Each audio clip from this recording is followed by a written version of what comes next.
Hi everybody, welcome to Live with Children. I'm in Baltimore this week for ASMS 2025 and I'm delighted to be catching up with Dr.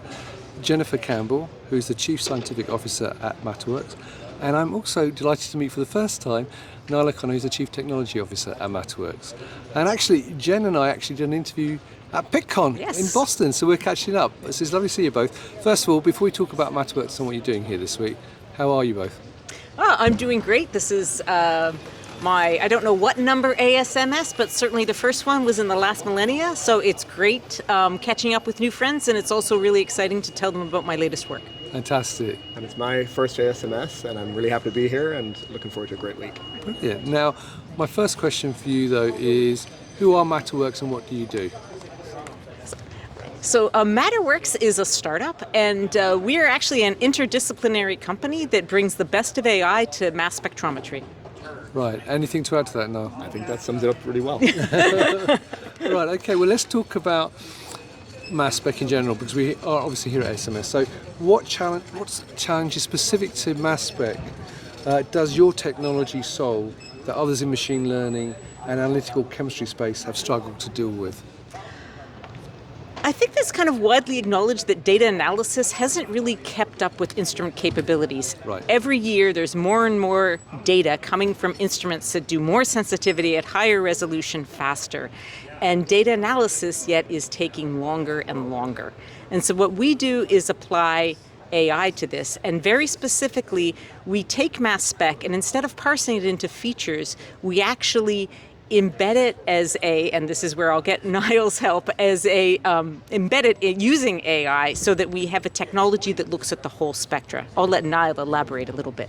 Far away now. Yeah, so we've trained our models on the broadest set of analytical data that exists across a multitude of instruments, different methods, different biology. Right. And that gives us the ability to see everything that the instrument is seeing and be able to reduce that to useful outcomes, whether they are phenotypic biological endpoints or even ID, quantitation, and property prediction. Brilliant. Now, I've got one other question for you then, Niall. Where do you think machine learning has the most potential for impact mass spec?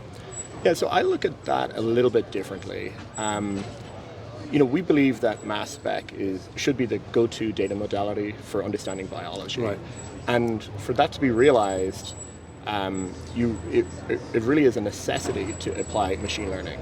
Over the last 5 years, with the advance of transformer architectures, we've enabled the ability to deal with the high complexity that's inherent in mass spec data. And I don't think there's a way that we can progress the field without the application of AI. Right. Anything to add to that, Jen? I think as a user, which is going to be a slightly different perspective, what AI enables is speed.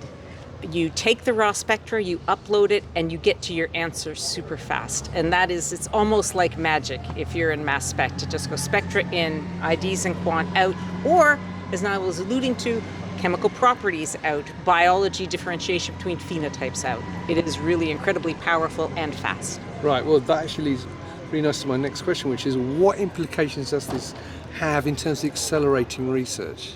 Yeah, so we've applied this in a lot of different biological contexts, and we can operate at a very, very high speed. So if it's something as simple as screening, you can get to a fail-fast paradigm in instance. And then beyond that, we can do disease stratification, and we have a couple of interesting posters around that, where we're seeing differentiation in different cancer subtypes that weren't available with just a reductive set of analytes. Brilliant. Well, that's very nice leads on to my anyone I thought we'd planned this actually was my next question is actually going to be about the posters and presentations you've got this week. So in terms of the posters and presentations, what are you actually doing this week at ASMS? So I'm actually very excited that we have at least 6 posters that are collaborators. So we've helped people apply our technology to solve their problems in really variety of ways, including things like groundwater research, bioprocessing, compound efficacy. I'm actually very excited about our collaborators posters. We're also giving a hint of the latest and greatest things we're doing at Matterworks, including absolute quantitation on a very broad set of analytes approaching 1,000, as well as the work that Niall talked about with phenotypic separation, which is also very exciting. Brilliant. And one final question for you both, though. AI is obviously such a hot topic and it's becoming hotter and hotter as life goes on. But here at SMS, why should people come and talk to you about this compared to other companies who may be talking about AI as well? Go first. Yeah, so I mean, what I see our approach being different to others is we are fundamentally starting from raw spectra data. Everything that the instrument sees, we are able to identify and generate structure on. And that is fundamentally different than approaches that start with a set of analytes and try to model behavior based on that.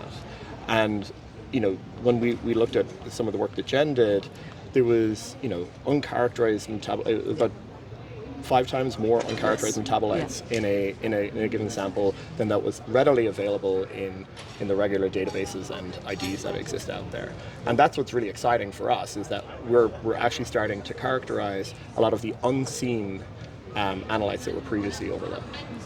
Fantastic. Well, look, I wish you both a wonderful ASMS. It is a great event, but lots of science goes on throughout the conference, I know. So viewers, if you're here at ASMS 2025 in Baltimore, come and talk to the team. They're at booth 335.